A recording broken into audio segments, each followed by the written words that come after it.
অথচ খিচুড়ি খেতে ইচ্ছা করছে, কী করব। দেখো আমি প্রেশার কুকারে খিচুড়ি রান্না করছি আজকে। ফার্স্টে আলুটা ভেজে নিলাম, তার আগে এখানে ডালটা ভেজে নিয়েছি এবং জল দিয়ে ধুয়ে নেবো ভালো করে পরিষ্কার করে। যেহেতু আমি আজকে প্রেশার কুকারে বানাচ্ছি খিচুড়িটা, তার জন্য দেখো সব রকম ফোড়ন দিয়ে দেবো, জিরে, শুকনো লঙ্কা, তেজপাতা আর গরম মশলা দিয়ে দিলাম।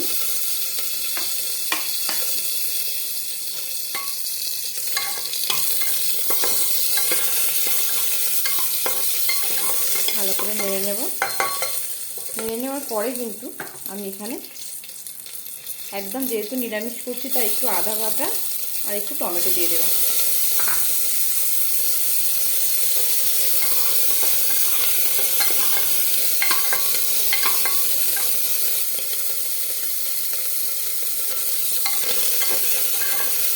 আদা বাটা টমেটো দিয়ে একটু ভালো করে নেড়ে নেব।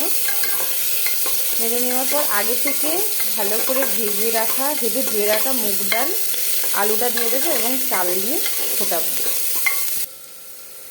মুগের ডালটা দিয়ে দিয়েছি, আলু আর কাঁচা লঙ্কাটা দিয়ে দিলাম।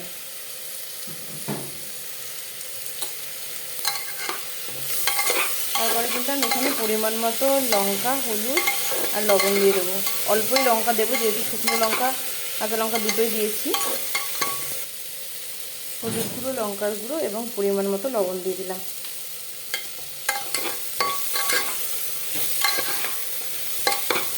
তারপরে চালটা দিয়ে ভালো করে 3 থেকে 4টে সিটি দিয়ে দেবো।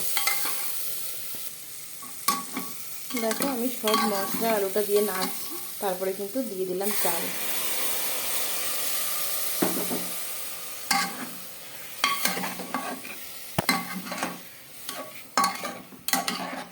পরিমাণ মতো জল দেবো, জল দিয়ে একটা সিটি দিয়ে নেব।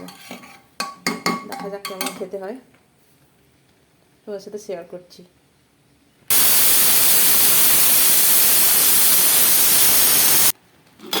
দেখো খিচুড়ি কিন্তু একদম রেডি।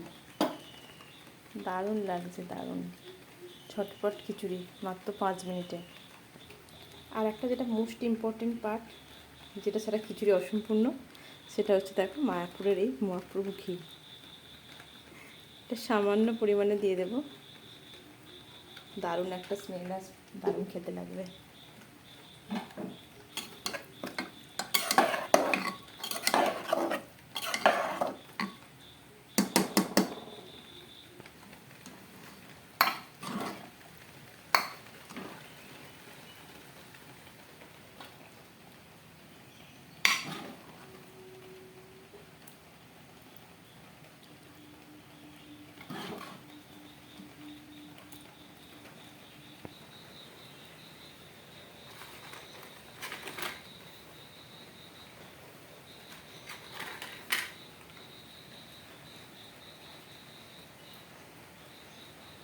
কি জমে গেল তো ব্যাপারটা।